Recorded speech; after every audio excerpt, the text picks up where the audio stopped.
Hey everybody, welcome to another episode of the Book More Show. It's Stuart Bell here, and today I'm joined by Sam Altawil, who's an author of ours, has written a book called On the Edge of Effectiveness. It's subtitled Refocusing HR Efforts to Strengthen Organizations. Now, Sam finished writing originally, I think about a year ago, so we're just doing some work now on a version 2 and making some updates. But this was a really great episode that I was excited to do because Sam, unlike a lot of the lead generation books that we're talking about, doesn't necessarily have commercial intent to his book.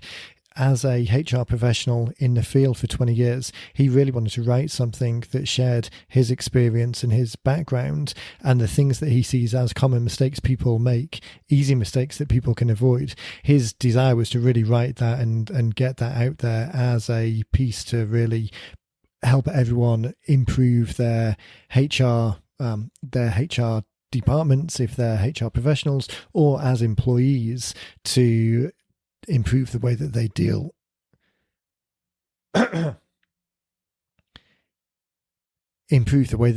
with the HR organization that they have to work with. So very interesting episode.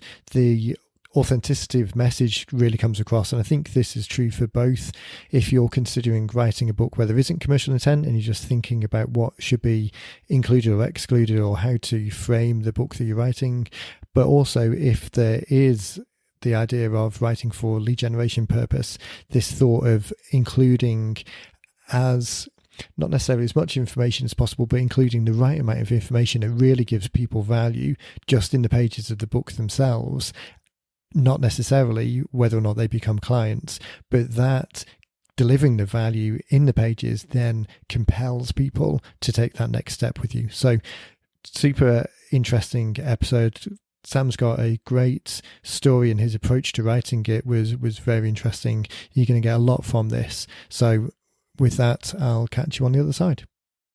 Hey there, Sam. How are you doing? I'm doing well, Stuart. How are you doing today? Yeah, very good. Thank you. Very good.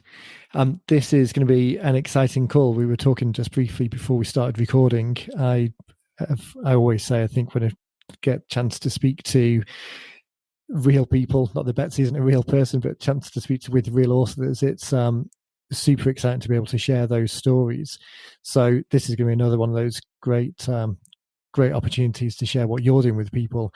I know that when Betsy was getting the call on the schedule in the first place, she was very excited for this to happen because you guys have had some great conversations. First time that we're speaking, so I'm excited to kind of play the part of the listener and ask some questions about how you're using it, and then see where the conversation goes. So probably the best place to start is for the benefit of everyone listening. Do you want to give people a background on what the story is and your background and how you came to think about writing a book in the first place? Yeah, fantastic. Well, my name is Sam Altawil, and currently I wrote a book that basically has to do with human resources and basically designing leadership training. And it's mainly for any organizations that employs people. So whether it be businesses, private sectors, public sectors, nonprofits, and so on. I've been in HR for 25 years in my career, and 16 of that in leadership roles.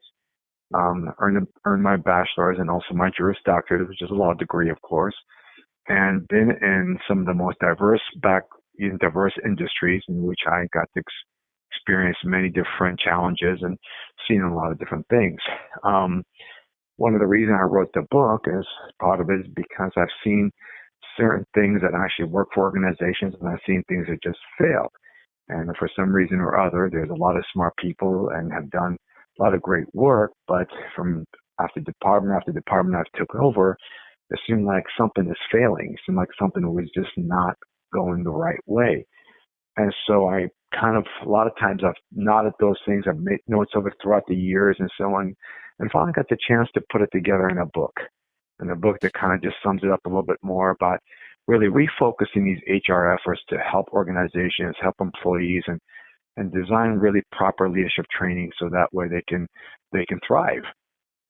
It's such an interesting dynamic, or the the thought process that comes together as people start thinking about the books. Obviously, we're talking to people who come from all different backgrounds and all different outcomes that they have in mind. But there's a definite common thread of almost a frustration in a certain way that people say, I see this time and time and time again, and people keep making the same mistakes and they don't have the opportunity to learn from other people, or perhaps what their experience has been hasn't made them think about some of these things that to people like you who see it time and time again are become these fundamentals, and over time those kind of coalesce around certain principles, and then you have a certain framework that you're using, and then you're able to share that with people and it begins to resonate. So was that a similar path for you? All of the experience that you've got started to come together into these specific fundamentals that are simple to communicate with people and people resonate, or was it more broad and diverse and it was a wider collection of ideas that maybe weren't quite so thematically joined together? It's a great question, actually. It's a combination of both.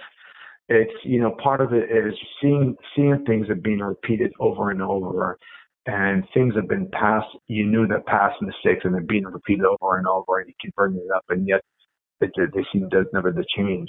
Right. But at the same time, there has been certain things in certain different industries, certain behaviors that kind of shows me a little different point of views. It's really, when I came to across these things, I always look to see, okay, what's the disconnect here? Why are we not being efficient, and why are we not being effective? And so when we really don't know the answer to that, one of the things I always go back to is fundamentals. Once you go back to the fundamentals and find out are we covering the fundamentals, that's the first thing you do. And if you're saying that yes we are, then you take the next step and start determining really where you are and the disconnect is. But 9 out of 10 is fundamentally that organizations or behaviors, that those are the things that are actually failing. And this is kind of exactly why I refocused the book, starting with fundamentals. I wanted the book to be fundamental, yet also tactical as well. That's an interesting point. You talked about the version, the book's been out for a year now, starting to get some feedback and thinking about the version 2 changes that you can make to refocus it slightly or to address some of those things that weren't necessarily covered in the first version. The feedback that you've got from people, I think there's a resistance that some people have to the idea of writing in the first place, in that it's almost like the exercise analogy. People almost sometimes think that they're not fit enough to exercise, as opposed to thinking about exercise as a way to get fit. So for you, was there any concern going into this in the first place that you wanted to have a more complete picture, or were you very happy with the first version and it's literally these are all improvements and refinements that now come along in the second version? Again, another great question. What I want to do is kind of give the audience a little bit broader picture of the topics and so on. One of the feedback I did get is that there are certain areas, and it was a very positive feedback. They like it all, but they love to hear more of this area, specifically, for example, certain areas. And I kind of wanted that. I really did, because I wanted to know what the audience, when my readers read it, say, what is it that I want to walk away from? What is it I want to know more of? I try to be very, very broad in this book. I cover some specific areas here and there, but I want to give kind of a general overview and kind of a big picture look, and not, more of a macro level. When I started going into more micro, then I started getting the feedback. And interesting enough, the people that give me the feedback are the ones who are not in the field, but the ones either want to try to get in the field, or ones who are just basically saying, I'm an employee. I really want to know more about this. What does this mean? And so on. And so that kind of now, the more and more information I'm getting back, the more it's setting up for the next time around for what area of the book that I'm going to be more specific on the next writing. And that's a super interesting insight, because a lot of the time we find people either come to us with a project that they've already started, but they find themselves in this kind of endless loop without a scope constraint. So one of the book blueprint score mindsets that we have is this idea of beneficial constraints. So with nothing stopping how much you could write, people often find themselves in this problem of writing, and then it either never gets finished or they get worn out with the process and it just is a Hmm. project that's incomplete. This process that you've gone through of getting a great version one, which is absolutely fit for purpose, it does a great job of starting the conversation, but now you're in a position of receiving feedback, moving Hmm. from a place of having that already. So not moving from the start, but moving from a place of having something to move from. And now you can look at it and decide, okay, which of these pieces of feedback make sense? Which does it make sense to include in the book as a later version to expand on a particular topic? But potentially which subjects need expanding out of the book. So rather than trying to think about all of the words ending up on pages, some of them might be references off to other material. So you were talking about people being out of the industry and looking to go into one of the subjects more deeply. If that's the case, or if it turns out to be the case that they want that information because they are out of industry, but everyone in industry would understand it, it's kind of that baseline of insider knowledge that an external person doesn't necessarily need. I wonder if it's going to turn out that those particular words don't need to be in the book because it's serving a different audience, but there's ancillary reading or there's a link off to some further content. There's an opportunity for people to dive deeper out of the pages that can serve all of this additional audience. And I think that's really where the benefit comes from of having a scope constrained project to begin with, which means you're more likely to get it completed. But then with the feedback that comes back and just with your own capacity and capability, being able to do more in the second, third, fourth year, the opportunity to decide, okay, which of these pieces make sense to be included as words or which makes sense to be included not as words, as this whole host of opportunities to take the conversation further. But when you're doing that in the first place, it's very difficult not to think that every word needs to end up on the page. So I guess turning that into a question rather than just a monologue, have you had any thoughts about that kind of model, about which of the feedback makes sense to be in the book and which of it can live externally and just referenced as take the conversation further by heading over to the website and checking out more details, that type of approach? It's tough right now because I'm still kind of in the evaluation process, to be honest with you, in Right. many ways. I really would like to see it. I'd like to see more. There is, like I said earlier, one of the things about getting some specifications in what area that I really like to focus on in the future. The biggest thing that I want the reader to walk away is that whether you're a person who's in the field or a person outside the field, is that to understand really what this is about and get a clear vision of this, because how does that reflect in your life and how does that work in your life? For example, I touch upon the fundamentals and I use Maslow's hierarchy of needs as the 5 needs necessary that that people really want to kind of look for into their lives, and that applies to the workplace. A lot of people that read the book, they say, I never even knew about that. I never knew how the evolution that happened. So when they Right. walk into their job, now they have a different expectations. You have a lot of people that read it and have a kind of expectation to read it very differently than those in the field. Example that in the HR field, they always talk about they want employees to be engaged in the company. And yet they have all these different tactics, they have all these different things that they do. But again, it goes back, do you really have the fundamentals? And a lot of times, really how we know that employees are happy or unhappy isn't the way they tell us. If they don't tell us, I mean, it's hard for us to know that. But for them, when reading this, understanding, they understand their needs, of this is some of the basic needs. And they understand, like, okay, if I have all my needs and I'm being fulfilled, from the workplace, what's next? What's keeping me from being unhappy? Right. And this is the kind of way that I want from the general public. This is what I'd love them from to read when they're reading, and they understand that. And ironically enough, that is actually the feedback that I've gotten, is that those who are not in the field say, I can understand that, where you're coming from. What I now have my expectations differently when I go to my employer and say, you know what, we want to be a little more of this, we want a little bit more of that. They have a little more expectation. So Yeah. it's And I guess a it's common language as well. If people not in the HR field are reading it as a development tool, they're knowing the type of language that their mentor or the HR advisor or the development within the company, knowing the type of language that they're likely to be using, must put the employee in a stronger position as well, both in That is terms of correct. understanding what's being said and how they can articulate it more to the professional that they're dealing with.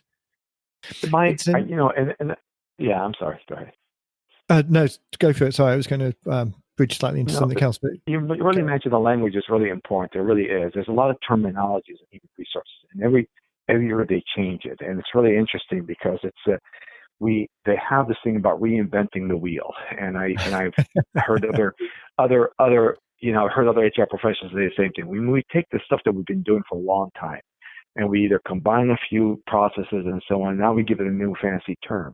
And this is right, something that's going on in HR for years now. I mean, we take something that we've been working for a long time. Sometimes, ironically, and that actually confuses employees, and it confuses people who've been in HR for a long time too, because then right, they'll think they're out of touch, but they really are not out of touch because the processes have been the same for a long time. When you talk about, for example, just as employee engagement, being involved, that's a nice word for saying it, but it really has been around since employment started, so to speak. yeah, And so it's really, we have these languages, and really what we're trying to do is my thought is to try to simplify things that, not to complicate things for people, not just the people that are going to HR, but the people actually, being employed. And so for a layperson to understand what does this all mean. I mean, so development, what does it actually mean to develop in the workplace? Things like that. So I'm kind of critical of some of the fancy words that come out every few years yeah. because it seems to confuse more than it helps. We pick on the financial services occasionally sometimes when we're trying to think of examples to kind of illustrate points that we're making on the podcast, because it's a background that I'm familiar with, and we've got quite a lot of those books, and that group of people seem to be using insider language and making the products and services that are sold, highlighting the complexity as a way of reinforcing their value, as opposed to trying to make it simple for people and get to the basics and start at level one. I guess it's the same in every industry. As you're saying, the fundamentals, the underlying thing that you're trying to achieve within the HR world doesn't necessarily change from decade to decade, but having to come up with a shiny new model in order to keep the engagement or to sell more programs or to keep that feel that the industry is moving ahead. As an insider, it kind of, my background is more on the corporate side than the small business side. Although actually I've been out of that game for 10 years, almost 10 years now. So I probably need to get to the, I'm probably crossing that threshold soon of more doing this than doing that. But coming from a very large organization corporate background, you get used to that as an employee or as a manager of people. It's just the it's the train that's moving along and you're on board the train and it all makes sense. But as soon as you try and step out of that, and books are very much this transitional piece of trying to, a lot of time we're introducing concepts or ideas or frameworks to that new audience, and to, on the one hand, not undervalue what you know and what you might see as the basics, because the new group of people don't necessarily know that. So on the one hand, not undervaluing it, but on the other hand, not falling into the trap of just using insider terminology that turns people off and makes them feel like insiders. It's a super difficult challenge to try and tread that line or walk that line between the two. And I think, as you've experienced, it's making the best effort at that with the come from the best place for the version one, but then adapting once you start getting the real feedback and thinking, oh, it can make sense. I can see now what people are saying. If this bit isn't elaborated on, I didn't elaborate on it because it's just part of that common vernacular. It's something that everyone knows, in air quotes. It's a real interesting position to be in now, 12 months down the track, and thinking about what the best opportunity is from this point forward to engage with those people. And Stuart, I learned that a long time ago, and I believe it or not, I learned that in law school. a liberal in trial skills. And there was a great trial lawyer that was teaching us Right. trial Yeah. skills and saying, he said, look, you have 12 average people in a jury. Don't use these basically what you call $50 words. They sound great. They sound wonderful. They're Right. legalese. They sound wonderful. But you have to convey your message to 12 average people. So you have to keep it simple. And I did pretty well on that because I can actually bring it down to everybody understanding, because at the end of the day, you want them to understand the concept, not understand how smart you are by saying these fancy words. Right. And so Exactly. really, and so again, and one of the things, the way I even wrote the book, I try to write it very direct, very simple, without going off into long stories and so on, just to get to the point and trying to make it simple language in the sense that professional but simple enough that everybody understand. And the Yeah. same thing, that I applied that throughout my career, because when I'm talking in front of employees, I'm talking in front of executives and so on, I want to convey my message. I do not want it to sound smart, and there's a Yeah. huge difference. And this one, attorney, he kept really pushing that on us. He says, don't use cop jargon or any of this stuff in there. Just say that the person get out of the vehicle instead of the exit the vehicle, things like that. It's just really Right. simple things. I know it's funny, but you think about it But when you it's look at so the true. news, it is true. The Yeah. defendant exit the vehicle. You mean he got out of the car? It's such a Simple as difficult. that. It's such a difficult trap to fall into. I can remember. So as I say, it's probably getting on for 10 years now when I came out of that corporate world. My background's corporate IT. We were dealing a lot with the project transition stuff into the live environment. So the whole language around that is very caveated and explicit, and the expectation is that for every agreement that's written, even not from a legal sense, but just from an operating procedure sense, for every one that's written, 20 other people in a very similar position to you will all review it and sign off. And there's a lot of, for want of a better term, ass covering of, well, it was in the document. If you come back to me 6 months later, it was there and everyone read it and signed off on it. So to break away from that into over the last, well, certainly over the last 5 years from the book business, but even a couple of years before that, looking more at that communication piece with regular people, it's a very difficult habit to break, to separate away from just that, even just the terminology, not trying to use $50 words for the sake of it, but just the Exactly. the way in which people speak. And this is now what we talk about in terms of the books and the way that the process is around writing it. The fact that we're so adamant about recording content freshly and not trying to reuse existing content, the fact that we pretty lightly edit to keep the tone of people's voice as much as possible in the words that end up on the page. The whole purpose of that is that we're not trying to recreate a manual or a textbook or a heavily edited New York Times bestseller. The thing that we're trying to communicate is someone's underlying message to another regular human being that is the Correct. start of a longer conversation. And that rapport building and the break into normal language is very heavily based in the process that we've got and the reason we do it the way that we do it. But I think that element that you've got, that you identified right from the start, of being able to talk to someone as if they were another intelligent human being, but not assuming, not trying to show off, not trying to convince someone that they should work with you because you know all of these clever words. Instead, compel them that they want to work with you because you're there defending their corner and making them feel good and engaged about it. That, I think, if everyone could take away that lesson, would be worth the podcast if we didn't talk about anything else. Exactly. Yeah, exactly. You nailed it. You nailed it. That purpose, I guess, is, let's touch on that briefly. So Sure. we talk about the job of work of the book as being the start of the conversation and moving, being the first step to moving towards that engagement piece. So for you particularly, your ideal audience that are reading, and then the ideal next step that you'd want them to take. Do you want to talk briefly about what those is, and then we can dive into that a little bit more? When I started writing this book, I had in mind first the people that are coming up in the field. I really want them to come up in the field in a proper way, because I really don't think right now they're being kind of taken this road and the road, exactly just like we spoke about before, about these different terminologies and different things and different concepts. And what they're missing in that, unfortunately, is the people aspect. They're Right. focused so much on processes and everything has to do with HR process, but they're missing the human and the human resource aspect. And it really is. And so I was Right. hoping, and I'm hoping that a lot of people that are coming up in the field, they're reading, and I've gotten a couple of reviews that people have, and really, wonderful feedback that I've gotten. Like to see more of that, because a lot of times that way they're able to see the things in a different light.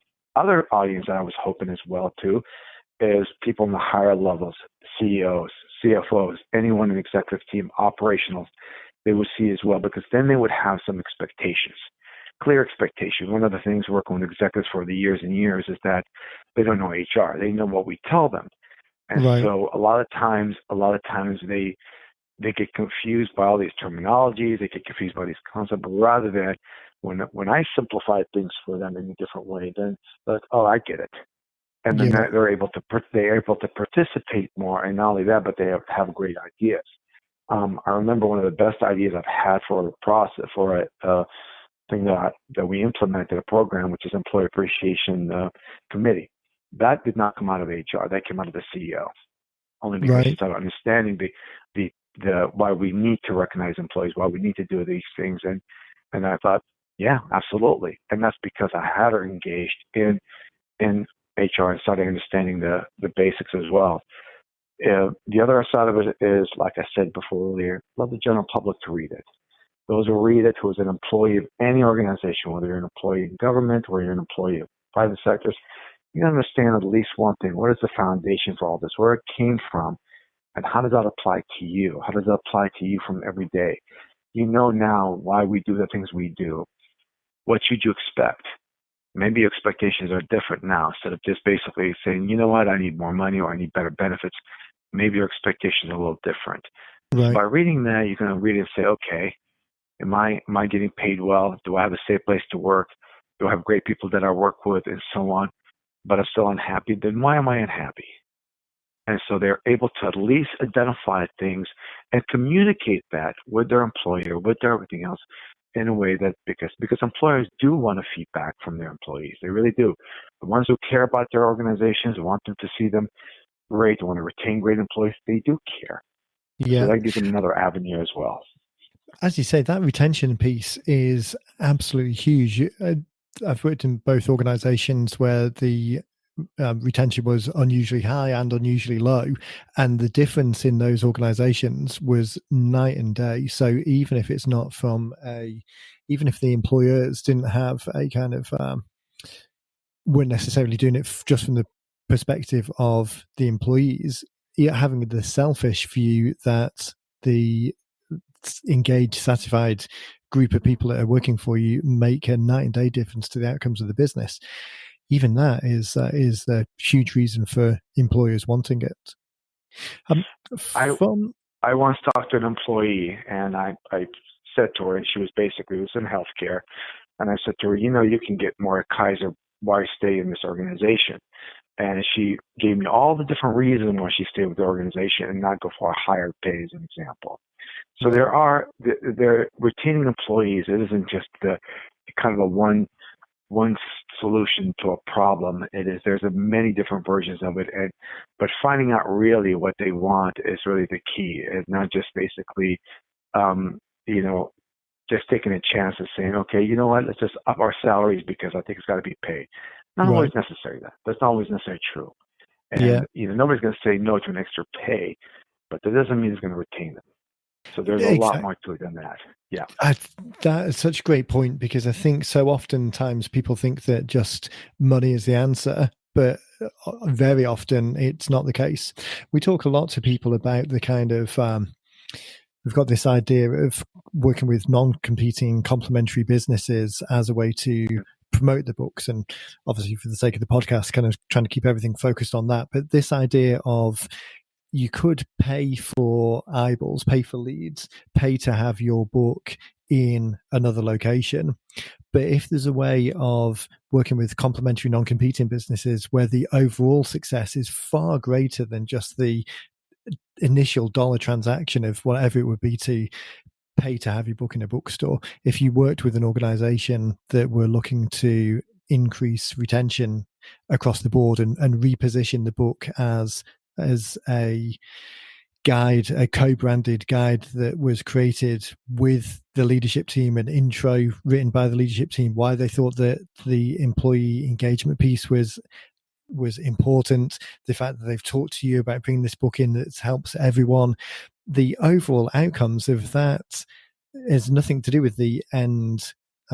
It's not a financial transaction that they're making. It's a more synergistic transaction of everyone trying to create a greater good. It's as soon as people start thinking about that a little bit more detailed than just the cash transaction, I think that's where the real opportunities open up. And the same with employers then just thinking that increased salary is the answer to all the problems. Definitely not the case I'm sure it is the case in a number of occasions, but definitely not the case across the board. And there's such a bigger opportunity outside of that just by thinking about it and orchestrating it a little bit more. I guess actually that bridges. Yeah, yep, it's so much. Point. Yeah, and it's more. I don't know. I don't know whether it's the opportunity. It's definitely a pet peeve of mine, but the opportunity is so much greater than just that initial transaction. I was thinking, I was just saying that kind of bridges into some of the ways in which you're now using it. So the book's created, it's available out there for people to get a copy of. Are you promoting it in any other channels? Are you working with any other people to have it get in front of the eyeballs that it can make the most difference to? What's kind of been the experience over the last few months of getting it in front of people?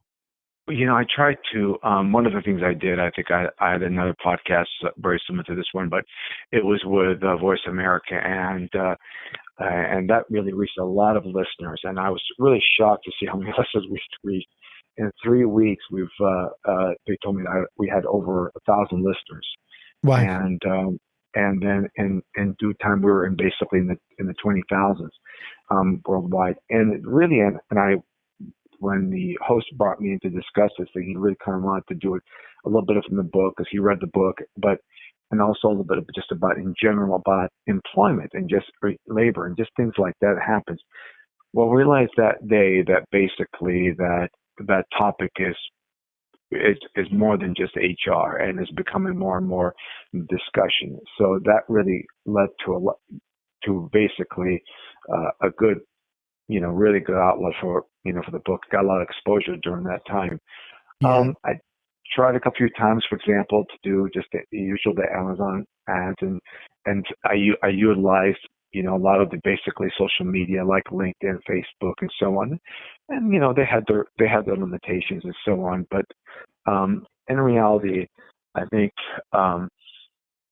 those are the kind of things I've taken so far. Of course, I'm doing this podcast as well. It's helping as much as I can, and whatever I get the chance to do something to actually promote it in a sense, just to have a conversation about it, I'm always there to do it. So, we've been working with a few people who have followed up on this idea of kind of taking this non-competing complementary business idea to a few steps further down the path of looking at which organizations kind of almost been a little bit more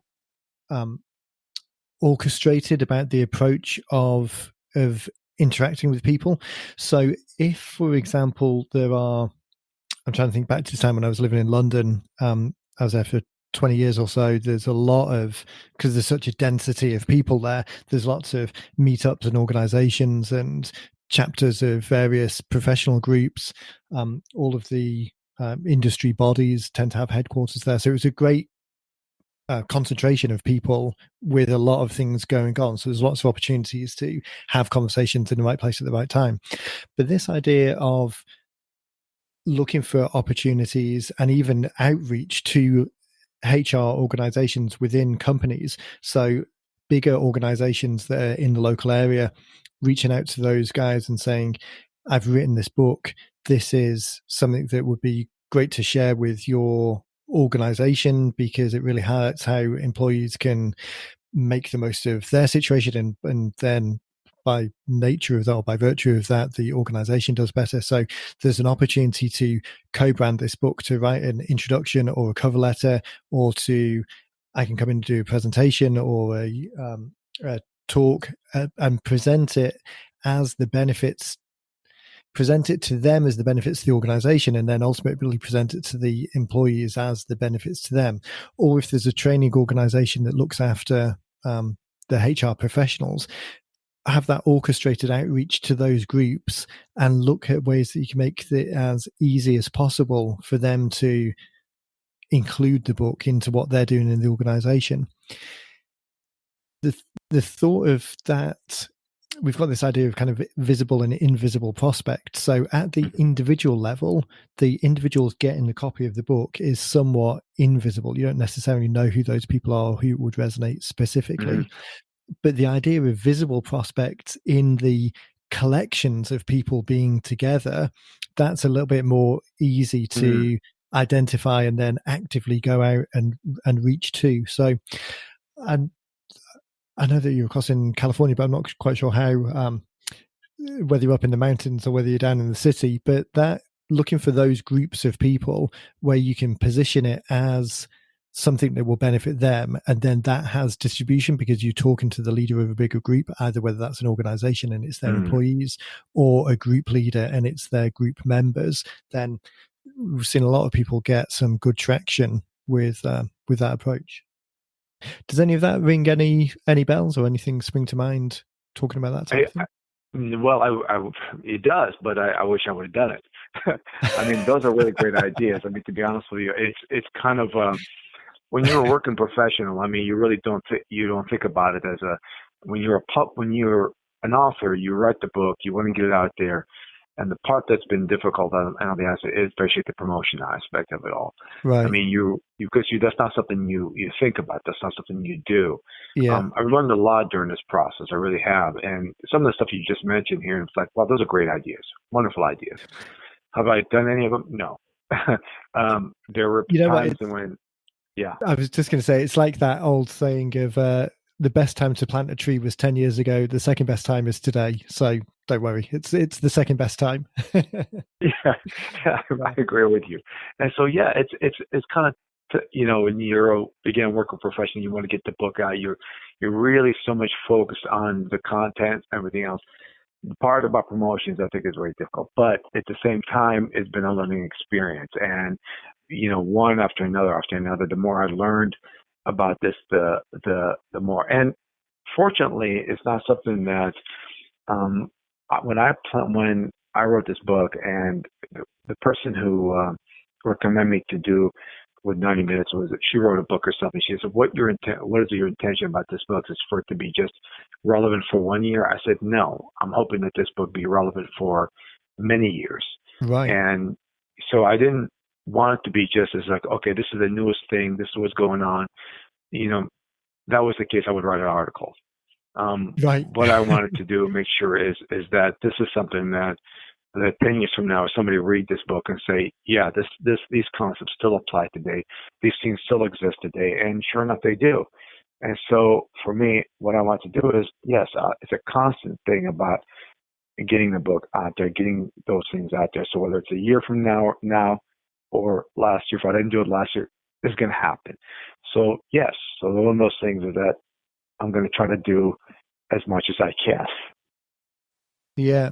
One of the things that we didn't talk about, and I'm conscious of time's getting on, so I don't want to, it will be an hour and a half, and I'll still be talking, so conscious Sure. of keeping you too long. So one of the things we didn't talk about, and then maybe we'll kind of head towards wrapping up after this, but we talked about who the book's targeting, who benefits from it, the feedback that you've been getting. Personally, from your perspective, what was the intention of the book? You are obviously the HR professional, but was it to land more clients or increase a presence, or Not all. It was the intention was to educate. It was basically, we were going, as we mentioned earlier, that we were going into a path where we make the same mistakes over and over, and we don't learn from the past, and we keep doing this. This is really to educate and recenter people at the thinking process and thinking to themselves, okay, you know what? I need to rethink about what I'm doing. We need to kind of go back to the certain ways of doing things, and so not to make mistakes and be efficient.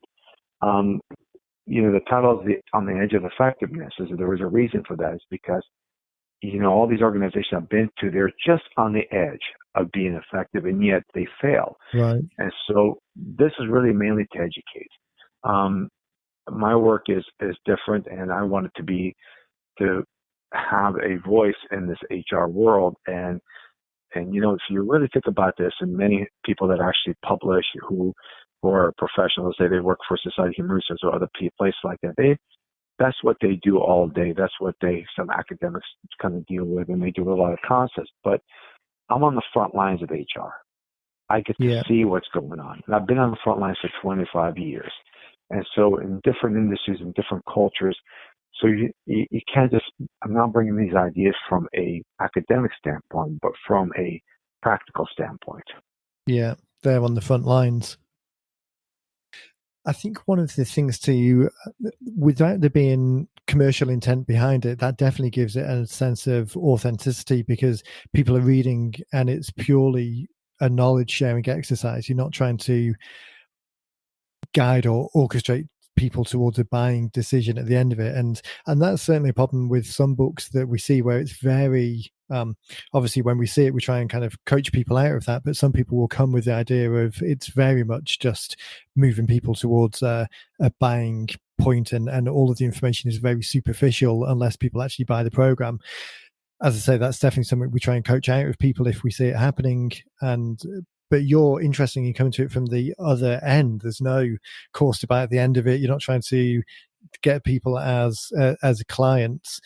One of the things that might be interesting to do, though, is to a certain degree try and still think about it in terms of this path of educating people over time. So if there were a course at the end of it, that's easier to think about, kind of talk about 7 or 8 steps towards getting people to buy by delivering value over that period of time. With that not being the case for you, I think there's still definitely an opportunity to add to the presence, to add to the value that you can give by taking some of that outside of the pages of the book. So we were talking when we started about what should be included and what shouldn't be included as far as kind of constraints and specificity goes. But certainly in terms of opportunity to share more information, if you had, I'm just trying to think of different places that are easy to create. So if there was a YouTube channel with additional stuff, or if audio is easy to do, so if you could just record audio either in a podcast form or in a just on a website somewhere, but having these additional assets, having the color and the depth and the anecdotes and the case studies that back up all of the points in the book living outside of the book, then although there's no immediate commercial intent around it, there's absolute value, I think, in just enhancing and increasing the people's opportunity to hear more of your experience and your framework and your mindset around things outside of the pages. So yeah, I really think that's a great opportunity to. That is a great opportunity. That's a great idea. That's a wonderful idea. I mean, one of the other things there is, and again, I know that I said we were going to wrap up and 10 more ideas have popped into my head, but the idea of collecting names and email addresses, we're always talking about in terms of lead generation on the business side, but just to be able to collect the details so that you can communicate with people from an interest point of view. So not that you intend on selling them anything, but just to be able to share with them when new information comes out, a kind of a newsletter, even if it's not particularly regular, but that kind of newsletter type approach as opposed to a client type approach. But having something that backs up the book more immediately, that allows people to dive a bit deeper, potentially encourages them to opt in. But I mean, even if you don't want to deal with the opt-in side of things, it just a place where you can point people towards to take the journey with Sam further. That's just because there's no commercial intent, don't wonderful. Wouldn't skip over that. Those are all wonderful ideas, actually, and believe it or not, I was writing some of the stuff down, so absolutely. Fantastic. Fantastic. Well, we're up on time for the show, but I've got a feeling that we're definitely going to check in with people in the future and see how version 2 is going and how the journey is progressing as 2020 progresses. I definitely wanted to give people the opportunity to grab a copy of the book before we go. I'll make sure that the links and follow-on activities are in the show notes. But if people were to want a copy of the book, is Amazon the best place to go? It is. Amazon's the best place to go. That is correct. Perfect. Well, just for people that are listening and not looking at the website, the book again is called On the Edge of Effectiveness. Sam's surname as well. Actually, I'll spell that as well because that might trip people up. It's Altawil, which is Altawil. So, as I say, I'll make sure that we've got a link directly to the book on the podcast page. So that's obviously over at 90minutebooks.com/podcast, and the all of the links will be there. Any words to wrap up on before we cut everyone loose? I just want to say thank you for the opportunity. I really appreciate it. I really enjoyed our conversation. Fantastic. Thanks, Sam. Me too. And I'm sure people have got a lot from this. This not having quite the same commercial intent that other episodes have had is a really interesting, authentic look at kind of sharing that message, which is absolutely applicable to everyone. So really want to thank you for your time. Everyone that's listening, as I say, check out the show notes and we'll have a link directly there to Sam's book, On the Edge of Effectiveness. And with that, thanks again for your time, Sam, and we'll speak soon. Thank you. And there we have it, another fantastic episode. I was excited going into this one, having spoken with Sam beforehand. There was a lot of great information there. And I think the ideas that we were coming up with, this kind of complementary non-competing business idea, that is one of the key differences that a book makes. Whether you're doing this for commercial intent, hoping to have customers at the end of it, or just doing it to share a message, the idea of having something that's written that's valuable to an organization or group, and then being able to position that so that they can clearly see the value with limited additional work or effort. You're really orchestrating the journey for them that allows you to share your message.